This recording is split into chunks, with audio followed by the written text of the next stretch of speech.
오늘 함께 읽은 본문을 중심으로 빈손의 은혜라는 제목으로 말씀을 나눕니다. 언젠가 읽었던 빈손의 의미라는 글이 있었습니다. 참 공감이 되는 내용이라 제가 함께 나누고자 합니다. 내가 누구의 손을 잡기 위해서는 내 손이 빈손이어야 합니다.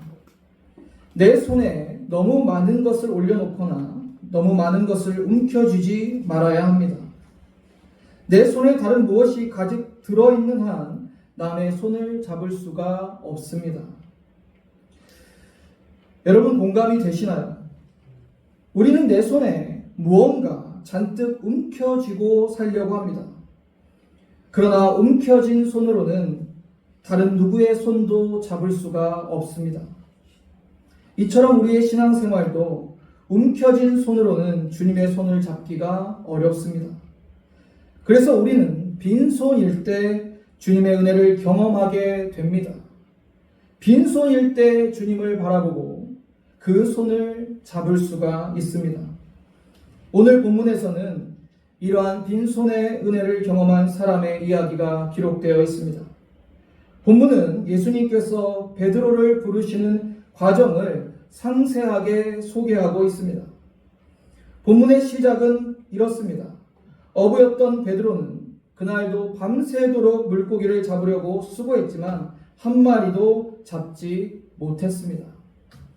그리고 2절에 보면 이제 물고기 잡는 것을 포기하고 호숫가에서 배를 씻고 있었어요. 2절에 호숫가에 배 두 척이 있는 것을 보시니 어부들이 배에서 나와서 그물을 씻는지라.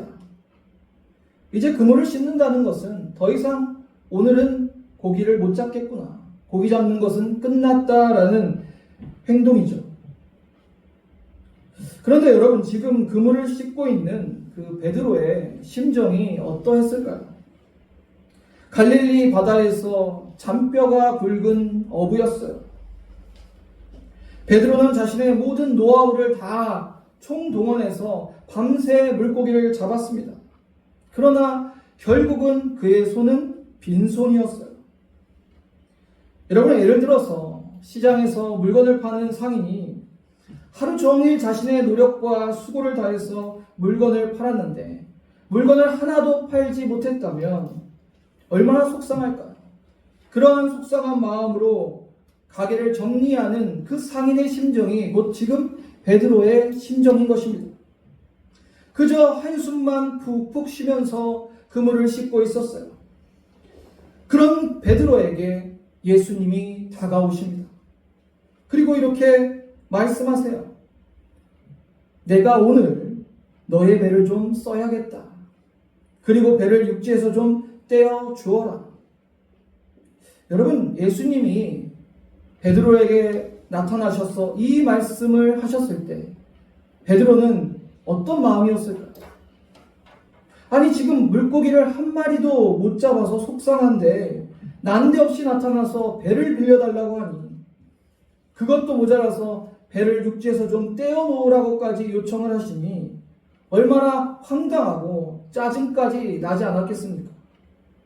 아마 예수님이 아닌 다른 사람이 그런 얘기를 했다면 이렇게 말했을 것 같아요. 이보시오.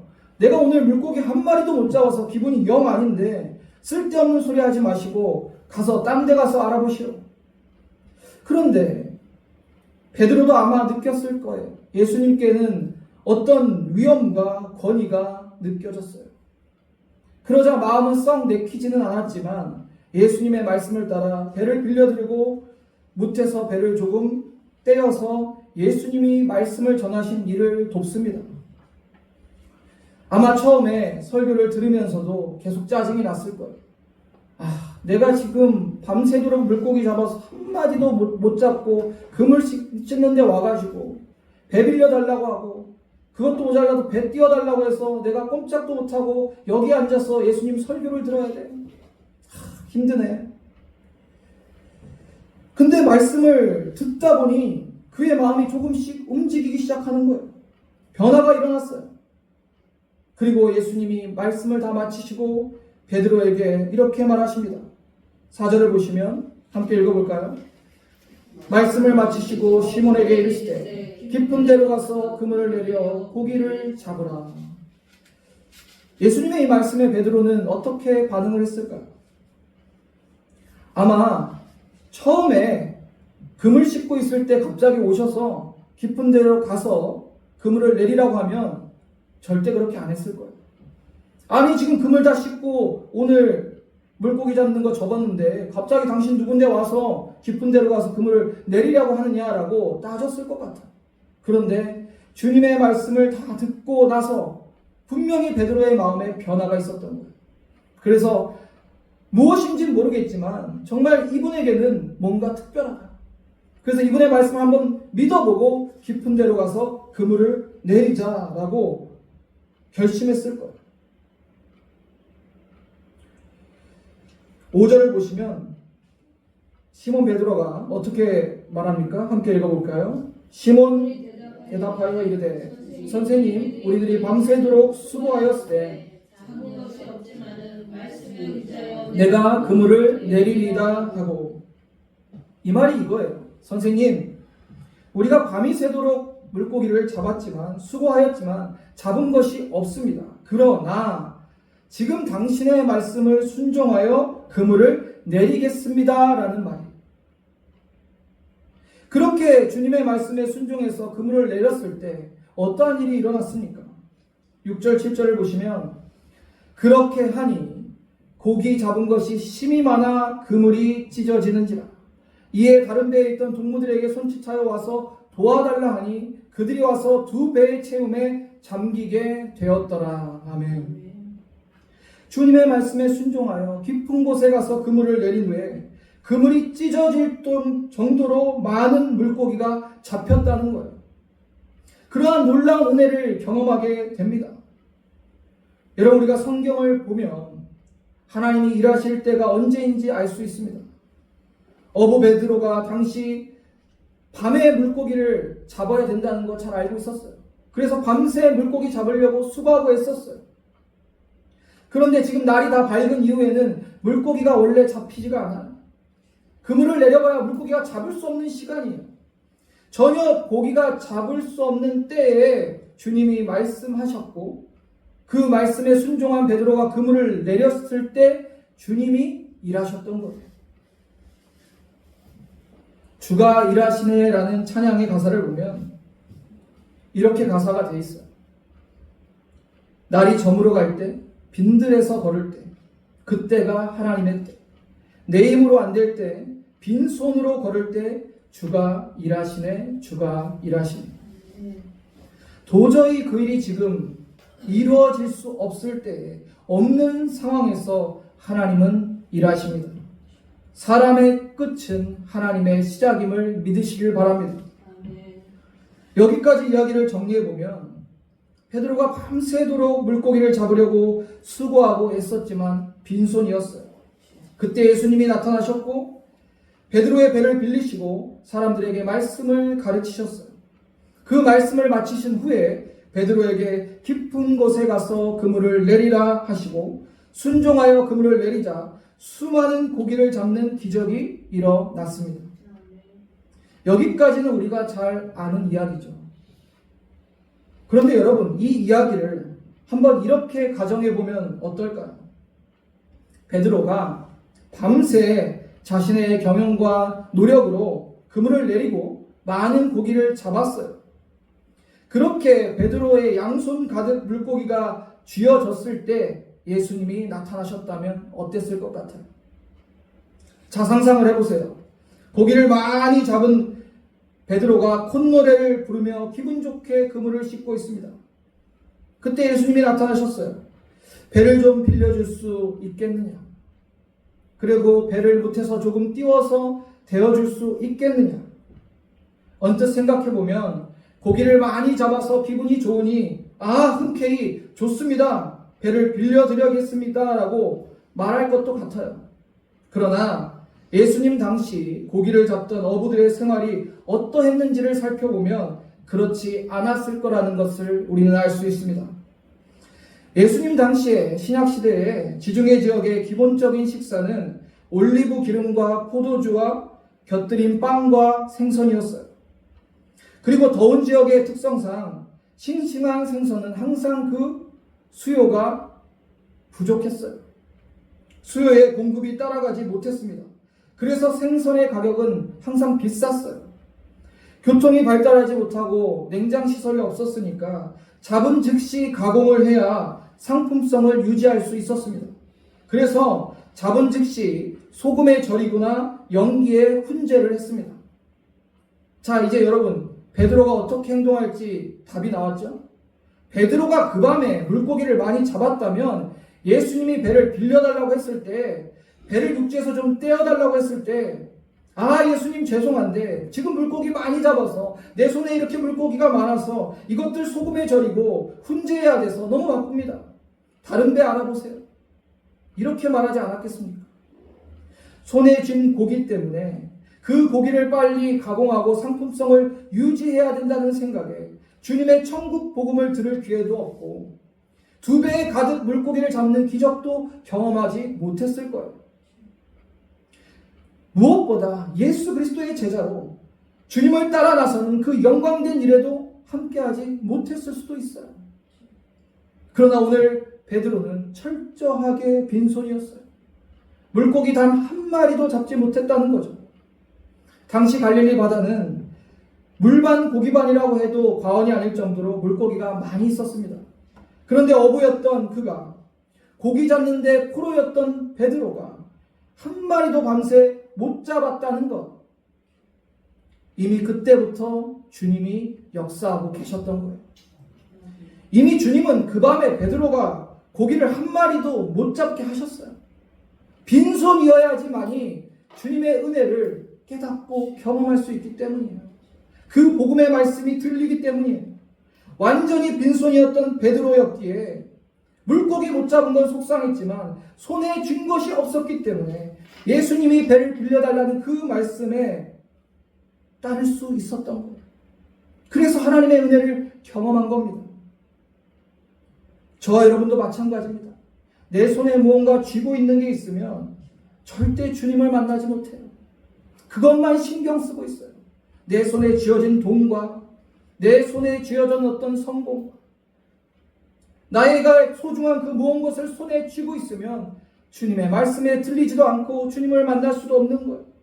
주님이 우리를 찾아오셔서 아무리 우리의 마음의 문을 두들겨도 내 마음의 문을 열지 않는 거예요. 제가 신학교에 가기 전에 20대 때 투자를 좀 잘했어요. 그래서 20대 젊은 나이에 큰 돈을 좀 벌었어요. 그러니까 제 생각에는 금방 부자가 될 것 같았어요. 그리고 하루 종일 제 머릿속에는 그 투자 생각밖에 없었어요. 교회에 나가도 그 생각, 찬양을 불러도 그 생각, 예배를 들려도 머릿속에 그 생각뿐이에요. 아무리 앞에서 목사님이 설교를 해도 들리지 않아요. 내 머릿속에는 딴 생각만 하고 있는 거예요. 돈 버는 생각만 하는 거였어요. 그렇게 세월을 보내다가 투자에 완전히 실패하고 빈손이 되었어요. 그때 빈손이 되었을 때야, 제 손에 쥐고 있는 게 아무것도 없을 때야 드디어 주님을 바라보게 되었어요. 그때 하나님의 말씀이 귀에 들리게 되었습니다. 여러분, 이것이 빈손의 은혜예요. 우리가 빈손이 되었을 때 우리는 하나님의 말씀이, 그 음성이 귀에 들리기 시작하고 그분을 바라보게 됩니다. 여러분, 이렇게 질문하실 수도 있겠습니다. 아니, 꼭 아무것도 없어야 그 은혜를 경험할 수 있습니까? 네, 그렇습니다. 빈손이 되셔야 진짜 은혜를 경험하실 수 있습니다. 여러분, 실제로 물질, 건강, 명예, 권력을 다 잃어서 빈손이 될 수도 있지만 청지기가 되셔서 빈손이 되실 수도 있습니다. 청지기는요, 아무리 많이 가졌어도 자신의 것이 아니므로 빈손인 거예요. 여러분이 100억을 가졌어도 이것은 하나님의 것입니다. 하나님이 주인이십니다 하고 나한테 맡겨서 관리하게 하셨다는 청지기의 마음으로 사시면 여러분은 빈손인 거예요. 왜냐하면 모든 것의 주인이신 하나님이 계시기 때문에 나는 선한 청지기로서 하나님의 것을 잘 관리하겠습니다. 내 것은 아무것도 없습니다라고 믿음의 고백이 있다면 여러분은 진정한 빈손인 것입니다. 그러므로 두 가지입니다. 청지기로 사시거나 정말 손에 쥔 것이 아무것도 없거나 둘 다 모두 빈손이에요. 중요한 것은 우리가 무엇인가 내 것이라고 손에 쥐고 있어서는 하나님의 은혜를 경험할 수 없다는 거예요.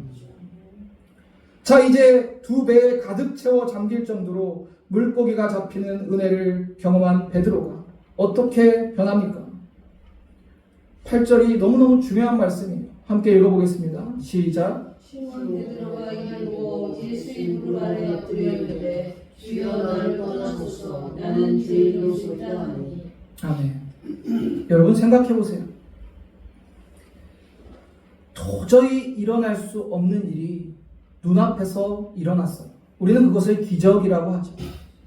베드로는 지금 한낮에 도저히 물고기가 잡히지 않는 그 시간에 뭐 어쩌다 물고기 몇 마리는 잡힐 수도 있겠지만 그물이 찢어질 만큼 두 배에 가득 찰 만큼 물고기가 잡히는 걸 눈으로 목격했어요. 깊은 데로 가서 그물을 내리라고 누가 말씀하셨죠? 예수님이 말씀하셨잖아요. 그 예수님의 말씀대로 본인의 경험과 본인의 업으로서의 그 모든 경험을 생각해 봤을 때는 도저히 될 수 없는데 순종해서 그물을 내렸더니 그런 기적이 일어났어요. 그러니 어부였던 베드로는 누구보다도 이것이 기적인 걸 알았어요. 그러자 지금 앞에 계신 예수님이 누구신지 깨닫게 된 거예요. 그리고 예수님 앞에 즉각 무릎을 꿇고 엎드립니다. 여러분, 엎드린다는 것은 신적 존재 앞에서 행하는 행위입니다. 따라서 베드로는 이 기적을 경험하고 이 은혜를 경험하고 예수님의 신성을 느꼈던 거예요. 그리고 예수님께 이렇게 말합니다. 주여 나를 떠나소서 나는 죄인이로소이다. 예수님의 그 신성 앞에서 자신이 초라한 인간이며 죄인임을 깨닫게 된 거죠. 그리고 그렇게 고백한 겁니다. 주님, 저는 보잘것없는 존재입니다. 저는 죄인입니다. 도저히 당신의 거룩함을 감당할 수 없으니 내게서 떠나소서. 베드로의 이 반응은 구약의 하나님의 현현을 본 이사야의 반응과 유사합니다. 이사야 6장 5절을 보면 그때 내가 말하되 화로다 나여 망하게 되었도다. 나의 입술은 부정한 사람이요 나의 입술이 부정한 백성 중에 거주하면서 만군의 여호와이신 왕을 배웠으므로 다 하였더라. 이사야도 보좌에 앉으신 하나님의 영광을 경험하고 그 거룩함 앞에 나는 망하였다. 나에게 화로다. 나는 입술이 부정한 사람인데 부정한 백성 중에 거하면서 만군의 여호와 하나님을 배웠다라는 고백이에요. 베드로도 예수님을 통해 하나님의 신성을 경험하게 됩니다. 예수님을 주님이라 부르며 자신을 죄인이라 칭하고 있습니다. 여러분, 빈손의 은혜를 경험한 사람들은 하나님 앞에서 얼마나 내가 초라한 존재인지 얼마나 큰 죄인인지 깨닫게 됩니다. 그 깨닫는 것이 정말 진짜 은혜예요. 여러분, 베드로가 두 배 가득 물고기를 잡은 게 은혜가 아니라 진짜 은혜는 내가 죄인인 걸 깨닫고 예수님을 바라본 게 진짜 은혜예요. 사실 예수님은 물고기 잡게 해주려고 그곳에 간 게 아니라 베드로에게 이 은혜를 주시기 위해서 그곳에 가신 거예요. 저 여러분도 마찬가지입니다. 예수 믿으면서 하나님께서 나에게 물질의 축복을 주시는 것 은혜일 수 있어요. 축복입니다. 그러나 진짜 축복은, 진짜 은혜는 내가 죄인임을 깨닫고 예수님을 나의 구주와 주님으로 모시고 살아가는 것, 하나님의 자녀가 되는 것, 그분을 바라보는 것이 진짜 은혜임을 믿으시길 바랍니다. 이제 회개하고 주님을 바라보는 베드로를 주님은 바라보시면서 이렇게 말씀하십니다. 세베대의 아들로서 시몬의 동업자인 야고보와 요한도 놀랐습니다. 예수께서 시몬에게 이르시되 무서워하지 말라. 이제 후로는 내가 사람을 취하리라 하시니. 예수님의 거룩하심 앞에 무서워하는 베드로에게 무서워하지 말라라고 따뜻하게 말씀해 주십니다. 여러분, 하나님의 그 크고 놀라운 영광을 경험한 자들은 그 영광 앞에서 두려워하게 됩니다. 예수께서는 그런 그의 마음을 아시고 안심시키고 있으신 거예요. 그리고 예수께서는 내가 사람을 취하리라. 즉 복음의 사명을 맡고 그 복음으로 영혼을 살리고 영혼을 구원하는 그 하나님의 사역에 쓰임받는다는 말씀이죠. 이제 어부로서 고기를 취하는 것이 아니라 예수의 제자로 복음을 전하며 사람을 낚는 어부, 그 일을 하게 된다는 주님의 예언적 말씀입니다. 이제 빈손의 은혜를 경험한 베드로는 같은 어부였던 동료들과 함께 모든 것을 버려두고 예수님을 따라 나섭니다. 이 이야기의 결론입니다. 함께 읽어보겠습니다. 그들이 배들을 육지에 대고 모든 것을 버려두고 예수를 따르니라. 아멘. 이것이 빈손의 은혜를 경험했던 베드로와 그의 친구들의 모습이었어요. 모든 것을 버려두고 예수님을 따른 것. 이제부터 이전의 삶을 떠나서 완전히 다른 삶으로 예수님을 따르는 삶으로 결정했다는 거예요. 그리고 행동했다는 겁니다. 사랑하는 성도님들, 오늘 본문의 베드로가 경험한 이 빈손의 은혜를 경험하시는 저와 여러분 되기를 소망합니다. 어쩌면 지금 여러분의 인생이 빈손일 수 있어요. 그러나 낙심하거나 실망하지 마십시오. 주님의 은혜를, 주님의 일하심을 경험할 때임을 믿으시길 바랍니다. 또한 여러분이 지금 인생이 풍족하고 잘 나가고 손에 쥔 것이 많다면 꼭 청지기가 되시기를 바랍니다. 여러분의 손에 쥔 것을 내려놓고 모두 주님의 것이라 고백하며 선한 청지기의 그 모습이 곧 빈손된 자의 모습일 것입니다. 그때야 비로소 진정 주님을 바라볼 것이고 하나님의 은혜를 경험하게 될 것입니다. 우리는 빈손의 은혜를 기억해야 됩니다. 베드로가 빈손일 때 주님을 바라보았고 말씀에 순종했고 주님의 일하심을 경험했습니다. 그리고 더 중요한 것은 이제 모든 것을 내려놓고 주님을 따라 나섰다는 거예요. 이보다 더 큰 축복이 어디 있겠습니까? 여러분, 우리의 신앙은 무엇을 지향해야 됩니까? 세상의 돈과 성공이 아닙니다. 오직 주님을 바라보며 그 말씀의 성취됨을 믿어야 되지 않겠습니까? 예수를 믿었다면 이전에 내 삶에 쥐고 있던 것 내려놓고 주님만을 따라 살아야 되지 않겠습니까? 사랑하는 성도님들, 손에 쥔 것이 있다면 내려놓고 빈손이 되어 주시기를 바랍니다. 여러분이 빈손일 때 하나님은 놀라운 은혜로 여러분의 손을 채우실 것입니다. 우리가 빈손일 때 진실로 주님을 증명하게 되고 진실하게 그 말씀에 순종할 수가 있습니다. 베드로가 경험한 빈손의 은혜가 저와 여러분의 삶 속에 있기를 주님의 이름으로 축원합니다.